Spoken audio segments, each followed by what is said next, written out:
Welcome to the Gym Heroes Podcast. I'm your host, Josh Peacock. Today's show is brought to you by Gymdesk, the easiest gym management software you'll ever use. Take payments, create marketing automations, track attendance, and much more. To try the software out free, go to gymdesk.com. No credit card or painful sales call required. Our hero today is Paul Meldrum, founder of Meldrum Performance Coaching. In this episode, Paul walks us through step-by-step how you can massively increase your revenue as a trainer or gym owner and amplify your client results through a process called client transformation. You don't want to miss this. Without further ado, Paul Meldrum. Welcome to the Gym Heroes Podcast. Paul, can you introduce yourself to our audience and give them a little bit about your background? Yeah, absolutely. No problem. So, my name's Paul Meldrum. I've been a personal trainer for close to 20 years now. I started a very long time ago before online training was a thing. I did it when paper programming was an option. And when I started my career, I started off in a commercial gym facility. Within 2 years, I had won the National Personal Trainer of the Year. I won it in the third year as well. So 2 years in a row, which is cool.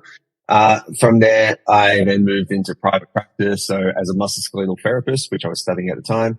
And then from having a private practice of musculoskeletal stuff, I realized that my clients still needed to train.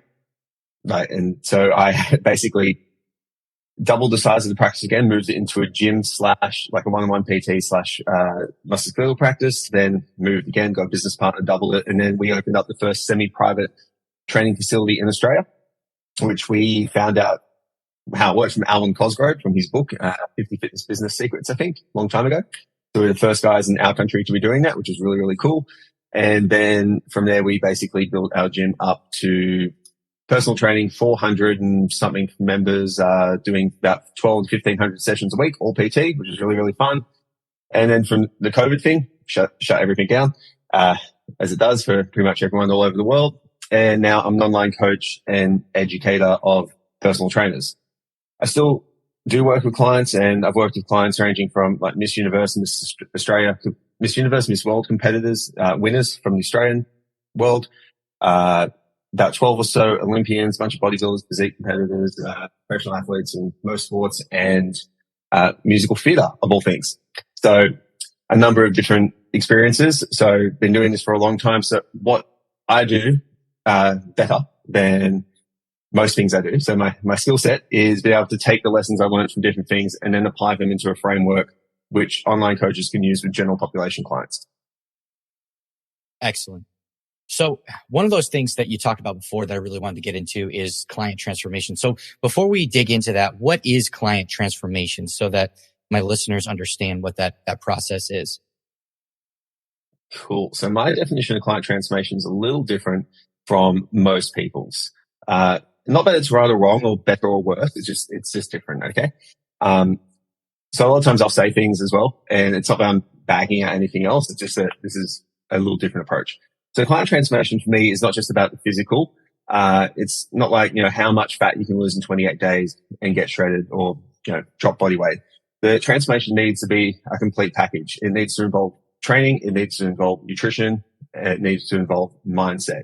And basically I've created a principle-based philosophy with 3 different components to each of them, which allows trainers to A, detail that transformation for their clients, B, execute it really, really effectively, and C, give the clients a framework to take the changes from their transformation and make it a permanent fixture. So there's, in my opinion, it's all great losing weight in 12 weeks. It's fantastic. I have no qualms or issues with someone losing a ton of body fat in 12 weeks. What I don't want to see is in 12 weeks time, they're back to where they were.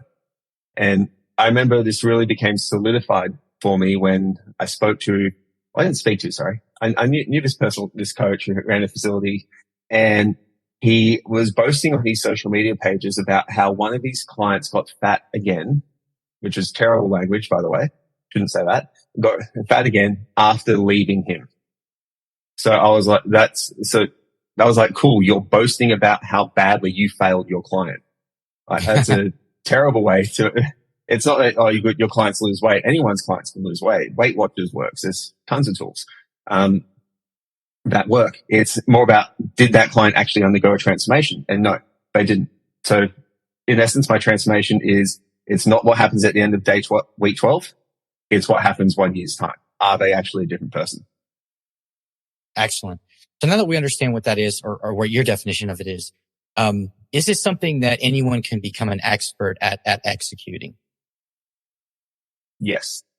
With the principles that I put it down into, one of my things is I get a couple of flack from a bunch of people for putting down methods a lot of the time. And I don't ever really actually put down the method. I put down the context in which the method is applied. So I use principles because principles are timeless and forever. Everyone knows that kind of cliched quote. But anyone, when they understand these principles, what they can do is they can take the pre-existing methods they know, apply it into a principle-based framework, and get better outcomes with their clients and know what things to do at the right time. So it's not something that is like, it's not rocket science. It's not understanding pharmacokinetics of how ionic exchange of amino acids or anything like that. It's very simple ways to train your client, to help them with nutrition, and to communicate with them that help them get the lasting change. Excellent. So what would be the roadmap to client transformation expertise? What are somebody looking at, understanding for that? Cool. Easy. So this question has a long answer, but we'll break it down into sections so it's easy to understand and break down. And, if anyone's listening to it, just remember there's 3 things and there's 3 components to each of the 3 things. So there's 9 separate things we need to break down. And once you got that, they all fit together as well. So it becomes quite easy. As soon as you ingrain them, it's kind of like, it all makes sense. So the first thing is obviously the lifting of the weights, the training, right? So we need to make sure training happens for a client transformation. So training is based on 3 principles. I'll say them all and then we'll cover them all in a little bit of detail. The first one is really, really basic tool. It's use the right tool for the job. The second principle is move well to move often. And the third principle is to individualize. So let's break those down. Using the right tool for the job is really, like, in essence, like probably the most important principle that goes through nutrition and mindset too. Like, what's the right tool for the job? So if we use it for mindset, a lot of trainers love the David Goggins, Jocko, like more high intensity motivation type stuff, right? Love it. Yeah. Love pushing hard because they resonate with it and they work like that. That stuff's all good. But for a client who's just come into the gym for their first workout, getting them run to their toenails fall off is a terrible mindset approach. Okay. Pushing through pain. They need to have more of a compassionate approach. So we can really use the right tool for the job with everything we learn and apply it. So basically from programming, we think of, all right, cool. What's the right tool for the job for each goal? So we go through the most common goals, fat loss. Anything that creates a metabolic demand that a client can stick to is the right tool for the job. Because for pure fat loss clients, we don't need to get down to the nitty-gritty minutia of building muscle, getting strong as possible. So we don't need percentage-based loading. We don't need to master RPE and reps in reserve, and we don't need to worry about training the lengthened, shortened, and mid-range position of a muscle. They need to get moving and enjoy it. Okay? The right tool for the job is a calorie deficit that they can adhere to. So really, the right tool for the job for most fat loss clients at a beginner level is adherence. There's one more, I should have mentioned this earlier, but there's one more set of principles that I apply to this that allows you to then zero in all of these principles with a bit more detail. It's my client level system. Clients can be a level 1, 2, or 3. A level 1 client is a beginner. They've never trained before. Have you watched Mean Girls, the movie? Yes. Yep. Cool. So remember when, Rachel McAdams' character I don't know which character it was, but they were like, is butter a carb? They don't know what butter's a fat, obviously. Right. They have no idea about nutrition. They're eating those bars. That's a level 1 client. They don't know because they're not educated in that realm yet. Which is okay because generally level 1 clients have other jobs where they make money so they can pay us. So they're doing awesome in other areas. They just haven't learned that yet. Yeah. So level 1 client, they're kind of like beginners, basic. Level 2 clients are people who go to the gym on a regular basis. It's a habit. It's ingrained in them. They could probably follow macros. They could benefit from a specific training approach. And a level 3 client is generally where fitness is one of their top 3 priorities in life. Like they might want to do a photo shoot, get on stage, compete in sport, or powerlift, for example. It's really, really important to them. So they can do higher level training. So whenever I look at a method, a tool, or whatever it is, I go, is it for my level 1s, 2s, or 3s?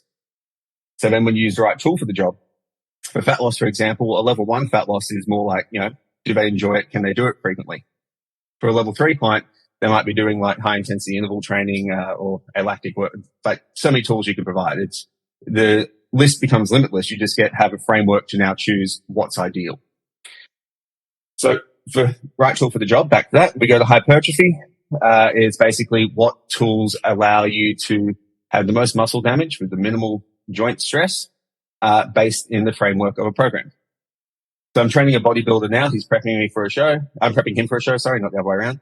And he's quizzing me because he's like, I've got no compounds in my program. And he's like, it's weird. I've never done no compounds before, but I feel great. I was like, interesting. I'm not against compounds, just the right tool for the job, because he's training 6 days a week and he's in a pretty good deficit, right?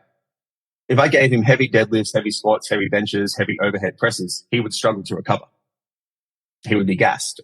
He'd be sore so I'm giving him a lot of machine-based work and isolation-based work. He's like, yeah, my muscles are gassed, but I've got no joint pain and I feel good even though I'm in a deficit, which is rare for him. So that's the right tool for the job. If I had a fat loss client who had 3 days a week, cool, compounds. For a hypertrophy client, compounds. Cool. I need to target as much muscle as I can in a short period of time frame. I will deadlift. So that principle of hypertrophy, you look at what's optimal and then what fits in logistics, and then you just marry the two. You find your middle ground. Next goal that most people have is strength. Cool. Easiest way to program your strength and use the right tool for the job is to use the training methods that will help the client demonstrate the strength how they like. So if they want to have a stronger bench and deadlift, guess what you do? You do bench and dead. If they want to do a muscle up, you use calisthenics. It's basically however the client wants their strength to be demonstrated to the world is how you train for that. And then the last goal for right tool for the job, this one takes a little longer. I actually gave a presentation at an interstate seminar last weekend on it, and this part of the topic went for 90 minutes, but we won't do that today, I promise. Was the next goal people have is feel better, which is a combination of don't want to get gas going up and down the stairs and chasing their kids, and they don't want to be in pain. Like it's simple as that. Like we could say it's mobility. Very few clients go into the gym saying, you know what, I crave mobility and a lower resting heart rate. They want to feel better. So for mobility, it's basically mobilize and stabilize whatever needs mobility or stability. You help them move so they got painful knees, whatever they need to do to get out of that painful knee situation. And then if they're out of breath and out of gas, we basically give the cardio prescription based on metrics. So if someone has a resting heart rate of say 90, we're probably not going to give them high intensity interval training because going up the stairs is high intensity intervals for them. We might do low intensity, steady state work or just even steps as a prescription to help that client get their goal. If someone wants to feel better while playing basketball, for example, they're a weekend warrior, they got a low resting heart rate, we might give them some interval training to help them deal with the stresses of that sport and demands. So right tool for the job for those 4 goals. So for that, basically what that does, it doesn't rule out anything, really. Like any trainer can use what they already have and look at, all right, cool, these are the tools I have. Like even if you're in a park with kettlebells and TRX, for example, we know that's probably not the best thing for hypertrophy. You can't load it as much, but you can change the programming metrics to get muscle gain if a client wants that. So it's more about just working out what the goal needs and what's the best tool in the framework and logistics of what we have. So the second principle, sorry, that one goes on a bit, is move well to move often. So use some form of movement screening to work out, what your client can do in the gym without problems, what they need to do to get better, and what they can't do yet. It's really, really simple. I teach all my students a framework which I developed, which is kind of a touch inspired by the functional movement screen, but it helps clients, the trainer, it's basically an algorithm that helps the trainer identify exactly what a client needs to do and then how to train it immediately after in the gym to consolidate the new mobility, stability improvements. So it's a time effective way of doing it. That's basically an AI that you don't have to think about. You just tick the boxes and it kind of follow your own adventure. And it's like, oh, you need to do glute work. So that's really cool. But again, that's one method. That's a method, not a principle. Moving well is a principle. So, Pilates instructors can do it. Yoga can do it. It applies across the board, really. And the third principle of training is individualize. So individuality is something that I laugh a little bit about. Every trainer preaches that they individualize their clients' programs, yet they push everyone to be able to do barbell back squats, barbell deadlifts, and bench presses. So it's not like a thing that is so needs to be so nuanced and so specific, unless you're like getting like a high level competitor in a sport where they may need something very, very specific. Like there's a thing in bodybuilding training now to focus on training for different portions of the lats, like the iliac portion of the lats versus the lumbar versus the thoracic. It's not relevant for our clients, right? It's not the right tool for the job. For individuality, we need three things for most clients. We need to individualize their warm up based on either their movement restrictions or the demands of the workout. So for a hypertrophy workout, you don't go for a jog. You might do some warm-up sets, and that might be it. For a strength workout, you might do some rate of force development stuff, like some jumps and stuff like that to get their nervous system happening. For you just pick something that's specific, or you do movements that will help them restore their movement capacity that you found from their previous movement screen to get them moving well. And then after that, it's just warm-up specific to the workout.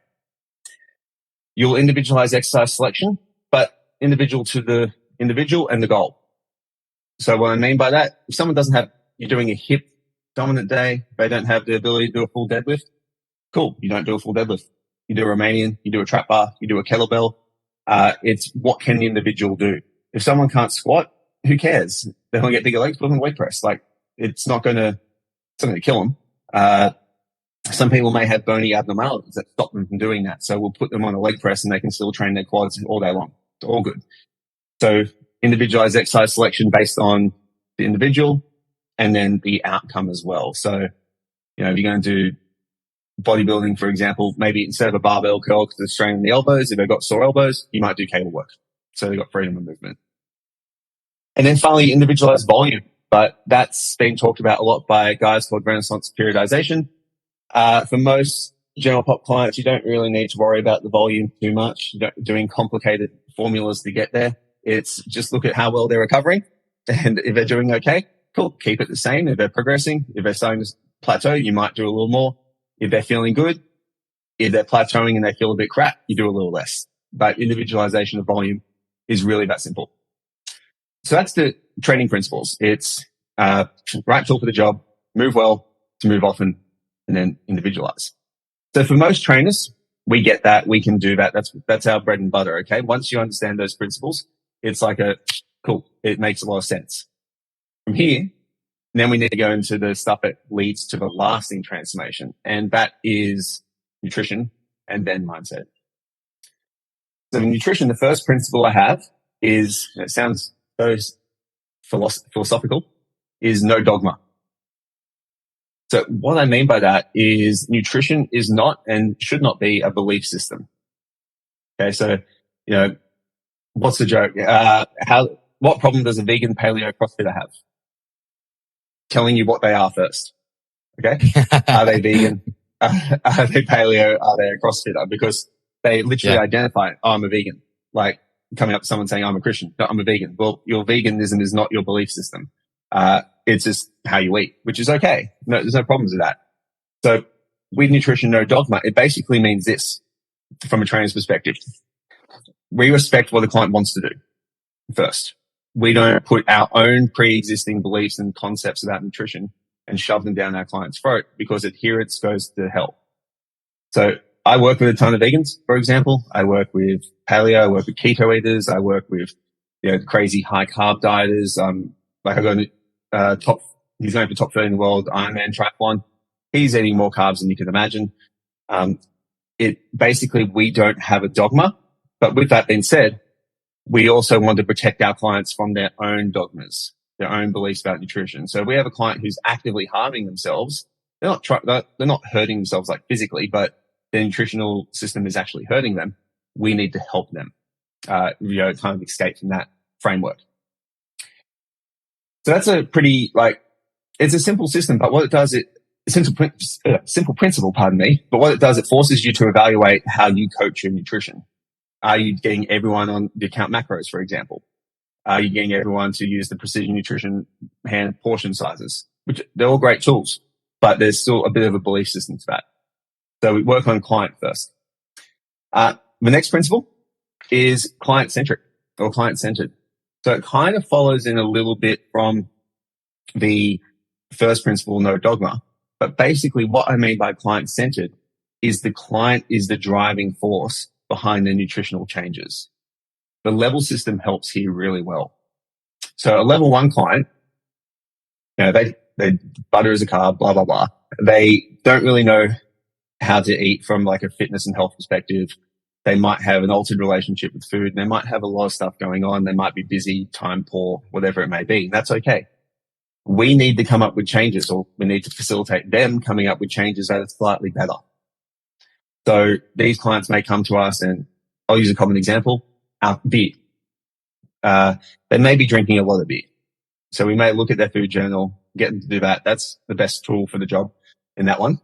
And cool. You're drinking 15 beers a night. It's not uncommon. Okay. In Australia, it's certainly not uncommon to have someone drinking 15 beers a night. Yeah, I'm proud of this country. So with that, if someone's drinking 15 beers a night, right? They come to a trainer, they get the food journal, they want to get in shape, they're excited, they want to impress us. Okay. Because they've looked up to us. We're like the pinnacle of health and fitness in their eyes, blah, blah, blah. Cool, Paul. I'm going to cut out alcohol totally.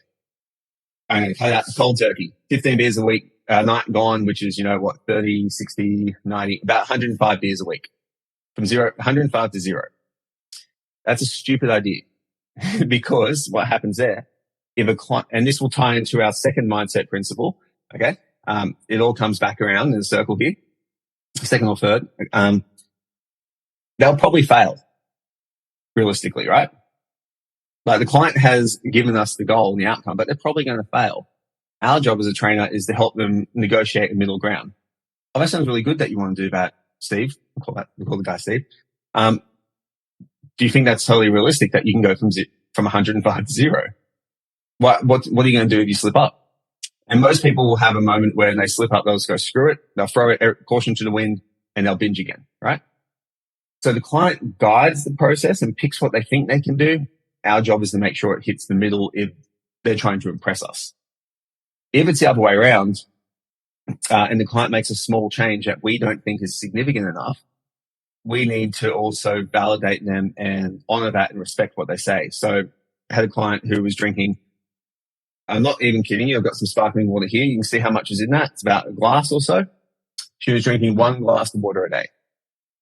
No coffee, wow. No tea, one tea, but 1 glass of water a day. She was wondering why she was like brain foggy and couldn't focus and concentrate and remember and was sore all the time. And I spoke to her, I did a one-on-one sit-down consult. I'm like, so just talking to her about stuff. And I'm like, cool, so you're drinking 1 glass of water a day. What do you think you could do better? And she's like, I could probably go for 2 to 3. And maybe I could get a bottle and fill it up and try and finish it for a day. And the bottle she had was a 600 ml bottle of water. Is it an improvement? Yeah. But is it optimal? Hell no. But what happened? She did that the next day and she found it pretty easy. So guess what she did 2 days later? She was drinking 2 liters of water. I didn't actually do any coaching. I just facilitated her doing a little bit better. I sat there, gave her the space, just listened. You can do this online too. It's very easy to do. You can do it via Zoom. You can even do it via text messaging. I do a lot of coaching by chat. It's great because you can also measure and temper your responses and you don't react. Because sometimes people say stuff and you want to slap yourself in the face, but it's always better to take a moment and breathe. Within 2 days, she was drinking, 2+ liters of water a day. And she's like, wow, my energy is great. I feel amazing. I've lost 1 kilo and she's not eating as much, not because of the water intake. And she's like, is it really normal to pee 5 times a day? And I'm like, yep, very much so. 5 to 7 is pretty much ideal for most people, right? And she's like, oh my God, my life's different. And her work performance has improved. She's now again, I didn't do a single thing here except let her talk about more water. She's now measuring her calories, like counting her calories, tracking her steps every day, submitting her cardio, and doing all these other behaviors because she was in charge of the process. So she developed autonomy, intrinsic motivation, and mastery. So cool. Putting the client in charge some of the times allows them to develop all those qualities of motivation. So super, super powerful stuff. If you just let your clients make some decisions, the other thing is they think you're smarter. They think you're a better coach because they're like, oh my God, I could never do this before. Now I'm doing this. You're amazing. Thank you so much. And really you just sat there like, going, what do you think you could do? So it's really cool. And then the third principle is habit-based and sustainable. So with that, I like all my habit stuff to be done, all my clients to base their stuff on habits first rather than, worrying about tracking macros and all that kind of stuff. I want to have a good foundation in there. And I use two approaches to coach it.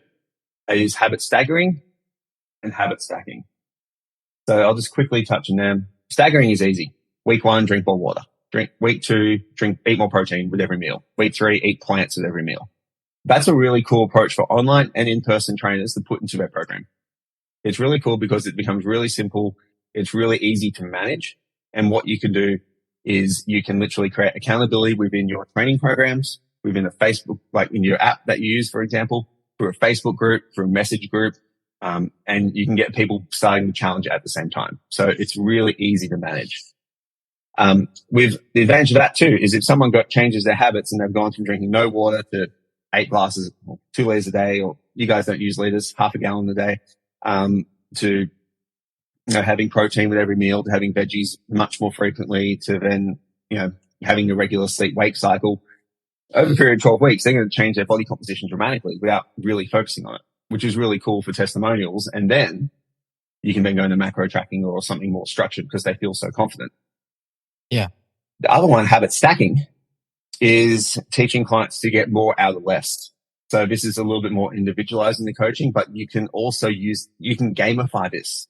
So gamification is basically making a game out of everything. People love games. We're all kids at heart. We're all childish. I'm super childish. I gamify everything I do because a lot of the time I won't do it, but I don't make it fun. We use habit stacking to basically get more done in less time. So every person in the world, well, not every person, every sane person in the world gets up and makes coffee. Okay. In Australia, we're coffee snobs. We're coffee freaks. We always complain about American coffee when we go there. We're annoying. But when everyone gets up and has coffee, right? Cool. What do you do while you sit there and you wait for the kettle to boil, the machine to work? Because in Australia, we don't generally have drip machines. I think they're amazing, by the way, but we don't really use them too much. But while we're waiting for the coffee to boil or whatever we need to do, simple habit stack is to have a glass of water with that. Because you're addressing a hydration concern, you're doing something that's health promoting. The second habit stack to that would be take your morning supplementation, like a multivitamin, omega-3, whatever you may have recommended by your dietitian or whoever's working with it, and do that positive behavior. So with the habit stacking, it's like how many things can you stack on top of the things that you normally do? Like if you go for a walk, listen to a podcast.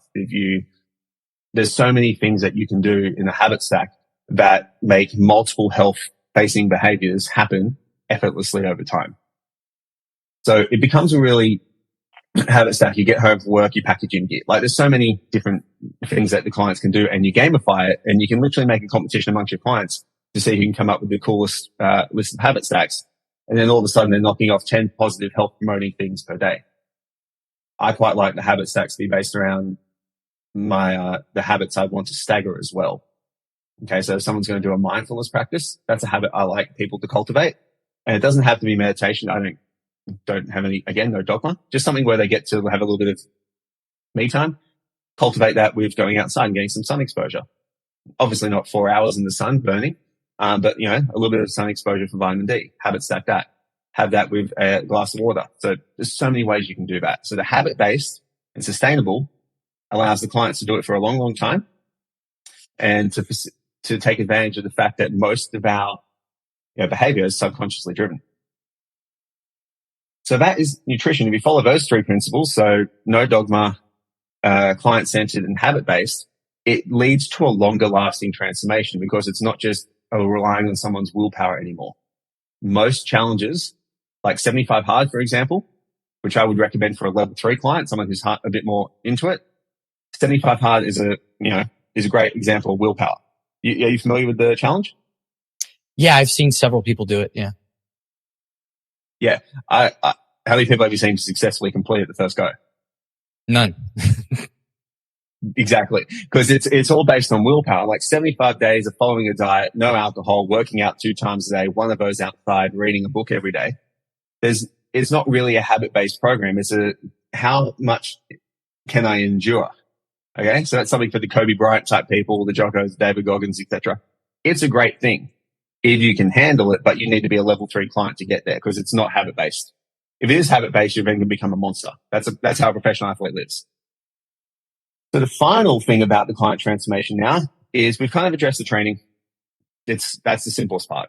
The nutrition is actually, once you've got the idea around it, it's really, really simple because your client's guided. So it's then, no one likes to be told what to do forever. It's why we grow up. It's not why we grow up. Biology dictates that. But it's one of the advantages of growing up. We get to determine what we do each day. We don't have to listen to our mum and dad tell us what to do. We just wait for our bosses to tell us what to do and then let our kids tell us what to do and we lose our independence that way. But still, that's another segue. With mindset, that's like the final step of the transformation, the total transformation, because it changes who the person is over the long term. And we don't need to do anything radical here. Like we don't need to, turn someone into reading self-help books and walking across coals and stuff like that. Hot coals, they don't need to do anything like that. There's 3 simple things that will allow someone to transform their physical self, their physiology and their mental emotional self very, very profoundly. And the first one is to actually do with how we coach them. And it's the biopsychosocial model of coaching. So what this is, it's basically a model of coaching that was invented, or model of pain management, pardon me. Sorry, I think it originated in the 60s or 70s. I can't recall right this moment. But it basically states that pain is interaction of biofactors, so biological, biomechanical, psychological factors, and social factors. So sociology, environment, how we're brought up, etc. Our social group, our peers. Yeah. All that kind of stuff. It's very all-encompassing, right? So what we need to be aware of when we're communicating is the impact of our words on someone's psychology and social factors as well. So we see this a lot with trainers. They'll make a mistake where, you got tight hamstrings. If you deadlift, you're going to blow your spine out. Oh, if you lift a weight like that, you're going to break.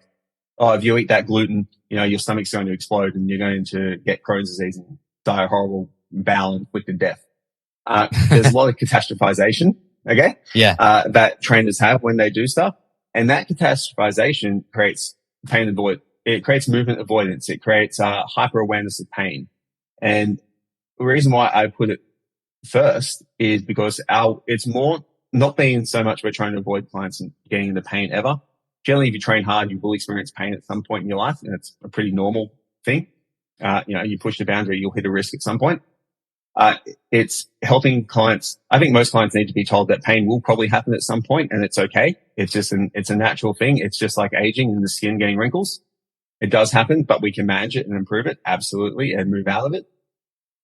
But it's more making us aware of the impact of our words and how powerful they are with clients. There was a number of years ago where, do you remember the strength coach Charles Poliquin? I don't think so. So Poliquin, very successful strength coach, like over 100 Olympic medalists that he coached. So very, very successful in the strength and conditioning world. He got into coaching personal trainers because it makes bank, right? It makes a lot of money when you've got that kind of resume. And he did a lot of stuff like demonize cardio, that cardio is bad for you, and made some pretty outlandish claims that cardio would cause heart attacks and stuff like that. Like some pretty terrible things, and that eating gluten would cause inflammation. You never lose stomach fat. Carbs will kill you if you're over 10% body fat. Like some pretty ridiculous stuff. Great strength coach, but some of his statements were crazy. And a lot of trainers, particularly in Australia, he was like huge here, right? So we had trainers all over the world, all over Australia, the country, but all over the world too, writing articles about how cardio is going to make you fat, stopping their cardio clients and doing cardio. And like, I was one of them. Very okay to admit that. And I got clients now who are still like, still think cardio is going to cause them problems. So they've heard it once from an expert and they think it's going to cause problems. And my retention's really good. I've had clients for 19 years. And it's still trying to get them to undo some of the stuff that I did in the past, which wasn't great, is an absolute pain in the ass. So your words have meaning. That's the most basically powerful thing that the psychosocial for the client's mindset transformation. So we basically take ourselves and coaches who are going, oh, that's wrong, whatever it is, you're not doing this well, to being more of an empowering type coach. Cool, you're doing really well, your form's improving. You're doing better with your diet. It's more like giving people the confidence to succeed rather than making them fearful of things that they should avoid. One example would be the deadlift example I talked about. Your tight hamstrings are going to affect your starting position. You'll herniate a disc. That's one way to say it. The other way to say it is, cool, I've noticed your hamstrings are a bit stiff. If we get them mobilized a little bit, get a little bit more length in that tissue, you're going to be able to get in that starting position so much better, find it easier, and we're going to progress so much faster. How does that sound? It's positive, it's encouraging, it's supportive, and actually someone will be more motivated to do something to get better performance out of the gym than they are to do an exercise to avoid an injury that they may not even get. Okay. There's no risk you're going to herniate your disc. All that does is just say, oh, yeah, I'm just not going to do deadlifts. That sounds much easier when deadlifts have got a lot of benefits for the client. So that's the first one, first mindset principle. The second one is, these two can go back and forth, but the second one we'll say is the client's relationship with food. Okay. Relationship with food, I put it in mindset rather than nutrition because it's more about stress management, emotional management, and dealing with emotional needs rather than the actual food itself. So this is where clients put moral values on food, i.e. it's good or bad, and they beat themselves up for eating bad foods. If, they use food to deal with stress, for example, or alcohol, or for alcohol here too. They use food as an emotional crutch. Oh, I'm upset, I'm going to eat a liter of ice cream. All that kind of stuff that we see. And with that, you can survive a 12-week challenge based on willpower. You can't do 75 hard based on willpower most of the time, but you can get through a transformation challenge type thing based on willpower. But if your relationship with food is not addressed, as soon as the proverbial poop hits the fan, they're going to lose their progress because, sorry, Siri, they're going to lose their progress because, their relationship with food sucks. They're using food to deal with stress. So basically we're not therapists, we're not counselors, we're not psychologists. We may be trained in it, but generally most personal trainers aren't. And even though we feel like it half the time, but it's facilitating our clients to recognize that, they use food as a stress management tool, as an emotional tool, as some way to deal with problems, and give them alternative options. We're not, trying to solve the deeper issues that are underlining that, because a lot of that comes from childhood, that we can't go back and do that. But we don't have time. We've got to teach a squat, right? But making clients aware of that is really, really cool. And again, use the client-centered approach to let the client pick the new stress management strategy. So for our trainers who are listening and going to watch this, how do we do this in real life? We use a food journal. It helps with the client-centered approach. It helps with identifying your relationship with food. So if you're looking at someone's food journal for a week, for example, Monday's good, Tuesday's good, Wednesday's good, Thursday, whoa, what happened here? You ate 17,000 calories in 20 minutes. What happened? You can literally look at the food journal and go, what happened at this time? You can do it with MyFitnessPal and tracking apps too, but generally writing it down is a little bit easier because most clients at this point are going to be level 1.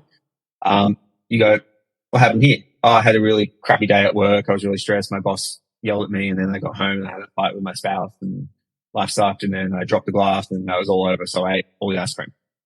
Cool. So you use food to deal with stress. Yes. Okay. Do you see how that could be problematic? And they'll generally will. And then what I'll do is ask them, is this something that you do is this a regular occurrence? What I also do is I say that I keep in mind the biopsychosocial model. I say, this is something that, everyone's done it, which we're going to talk about in self-compassion. I've done it. I've been stressed out. I've eaten ice cream to deal with stress or drunk. It's the same. It's everyone. So it's not a bad thing. Is this a pattern that you recognize? Yes. Cool. Is this something you would like to change? Most people will say yes. Okay. The only situation, things that you'll get to the exceptions to the rule will be more addictive type substances, like cigarettes, for example, are a really big one, particularly, well, not as much here anymore, but they used to be. Because cigarettes provide a lot of value for clients. Like it's a stress management to, if someone smokes, it's a way to get like literally 10 more breaks a day at work in Australia. So, I just have a smoke break. It's like, I can't, if I worked in a job and someone else is having smoke breaks, I would take them too, but I just wouldn't smoke. I'd just stand there. A great way to skip work. Call it a social media break. But it's having the clients, basically recognize that their relationship with food and they're using it as a crutch. Mindfulness is the first step to them solving the problem, and then simply applying more strategies that they could actually then use. And then the final principle, and this one is the one that I talk a lot about this to a lot of coaches, and I talk about this to MMA coaches and jiu-jitsu guys and these hardcore dudes with neck tattoos and stuff like that. And they look at me like I'm like literally just swallowed 2 tabs of mescaline. It's self-compassion. And self-compassion sounds like it's this like give yourself a hug, everything's okay type topic, but really it's not that at all. It's a framework from which you can basically get up off the ground if you've beaten yourself up. So basically it's got 3 components. Mindfulness, so be aware of what you're doing to yourself. Pretty simple, very hard in practice. But being aware, like say you're having a bad relationship with food, you go, I'm so stressed out. I'm eating my feelings again. Okay. So mindfulness is the first step to stopping that. Put that down. The next one is, self-talk, which is how you're speaking in here. And most people speak to everyone else far nicer than they speak to themselves. You suck. I can't believe you did that again. You failed. I can't believe that. You're so useless, blah, blah, blah. People are really hard on themselves. Everyone's internal monologue is an asshole, basically. And what we want to do is get people to talk to themselves like they would their best friend. So their best friend basically, said, oh man, I blew my diet last night. I ate a liter of ice cream because I was stressed. We would generally say, that's cool. Best friend or their partner, if they've got a healthy relationship. We will say to them, that's cool. It's okay. You just get back on the thing next day. It applies to training. Someone misses a workout. Oh, I failed this week. It's all a waste of time. I'm just going to blow out, not go to the gym at all. Everyone's had a client who's done that. It's okay. You're right. Let's move on. It's just one workout. We can skip it. It's being nice to yourself. But the flip side of that is if your best friend or your spouse or whatever keeps on doing that behavior repeatedly, you slap them in the face, metaphorically. Okay. So, all right, cool. Yes, we get it. You had a bad day. You've eaten a liter of ice cream every day. It's time to hold yourself a little bit more accountable. So compassion is, like, we always think compassion is this like unyielding, like ability to just go, it's all okay. If you've got an animal with a broken leg, what do you do? Out of compassion, you put it down. I know that sounds really harsh, but like if a dog or a horse or whatever's sick, and they can't be healed, you put them down because it's in their best interest. So compassion can sometimes be cruel to be kind, having the best interests at heart. So I know that makes me sound like a horrendous person talking about putting animals down on the podcast, but it is literally the same principle there. You sometimes have to be cruel to be kind. And the last tenet of it is being aware of common humanity. Okay. So common humanity is everyone's gone through the same stuff somewhere. Okay. And it's not very unique to have cheated on a diet, or I didn't like the word cheat, to have gone off your diet plan. It's not very uncommon for people to miss a workout, for them to miss a lift, to eat their feelings. All these things have happened, and every single person I've ever asked, every trainer, every coach, and I've done this all over the world, I've asked who here's eaten their feelings. And every single person has eaten or drunk, has put their hand up. Who's ever beaten themselves up for missing a workout? Who's ever done this? And I say, after I've said that, I was like, at the time, did you think that you were a total failure and unique? Yeah. They always do, I'm the only one who's failing the workout program, for example. In jiu-jitsu classes, like martial arts classes, someone doesn't miss the class over.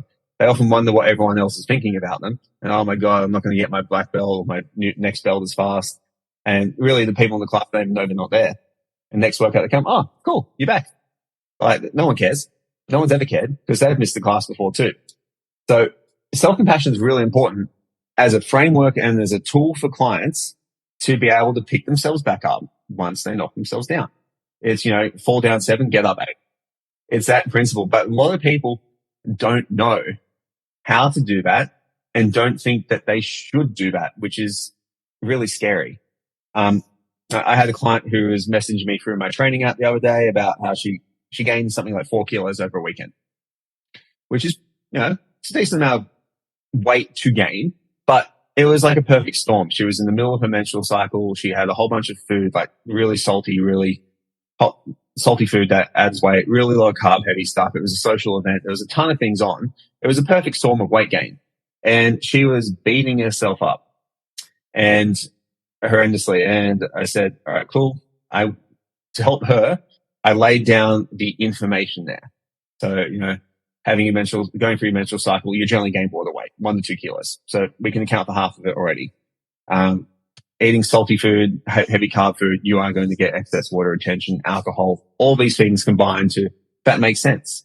Of course it's upsetting. No one likes seeing, unless they're a bodybuilder, no one likes seeing 4 kilos over a weekend. The bodybuilder generally thinks it's all in their biceps.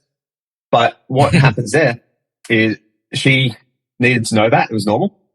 And then I said to her, the next thing we're going to work on is planning for this so you can be aware that this will happen if this does happen again and that it's okay. And it'll probably be less than 4 kilos next time because hopefully it's not during your cycle. And actually being able to pick yourself up when we move on after this. So once you see that happening, not to beat yourself up and not go to the gym for the week. And she said, yeah, doing that is one of the hardest things that she feels like she's just failed. So she's like, why even bother trying? And the only time you ever really fail is when you stop trying. So when she understood that, she's like, oh, you can always lose more weight. Like it just sucks sometimes. Like you have to go in the deficit for a bit and work, but you get to pick how you get there. She's back on track. She hasn't missed a single workout. Well, it's Friday now here. She hasn't missed a workout this week. She's tracked her food, which she can do. She's at that level. She wasn't even thinking about her relationship with food. She was just having social events, which is very normal. And she actually had some successes there. She ate less than usual, but she beat herself up for a very long time. So once we got that on track, she's now down the 4 kilos at offer. She's back to normal. She's back in the gym. She's a happy camper. So self-compassion, even though it's the last principle of the whole thing, it really underlines all the other principles, and it becomes this kind of like nice Venn diagram of they can all fit together, and it becomes a framework that we can teach trainers. That I teach trainers all over the place, because it allows them to use their own skill sets, their own tools, their own methods that I don't know, or I'm not aware of yet, and to get their clients results in a framework that is long lasting and transformative. And from there, once you've got the kind of foundation of you're talking to the client in a way that's not negative, and they're not talking to themselves in a negative way from a mindset perspective, they've got a pretty healthy relationship with food. I don't think anyone's ever going to have the perfect relationship with food. It's perfection's like a unicorn. Everyone knows about it, but no one's ever seen one. And then, a healthy amount of self-compassion so they can tolerate stresses when, they can tolerate failure and get back up on the horse and keep going. What's going to happen there is you can then apply all the hardcore mindset stuff. A person on self-compassion will do 75 hard, probably fail, but then go, all right, cool. And they'll be back on it the next day. They'll be able to succeed, for the rest of their life because they'll realize that, a setback is not a failure. It's just one step forward and then they take another 5 steps, 1 step backwards, and then they take another 5 steps forward. So that's the 9, in a very wordy conversation. That's the 9 principles to do a complete client transformation. Excellent. That's a lot to digest, but that's really in depth and extremely valuable. I am curious to get to like the question I think that everyone wants to hear. Yes, that's all well and good. It sounds great. That sounds great. But, how does this affect the bottom line for trainers and for gyms? You had mentioned before that I think that you had supported like trainers who were training like over 400 clients. Yeah. Is this going to help them get more testimonials, get more clients, and keep those clients longer? Yes. So with this and combined with the client level system, right? This is what I found through lots and lots of experience.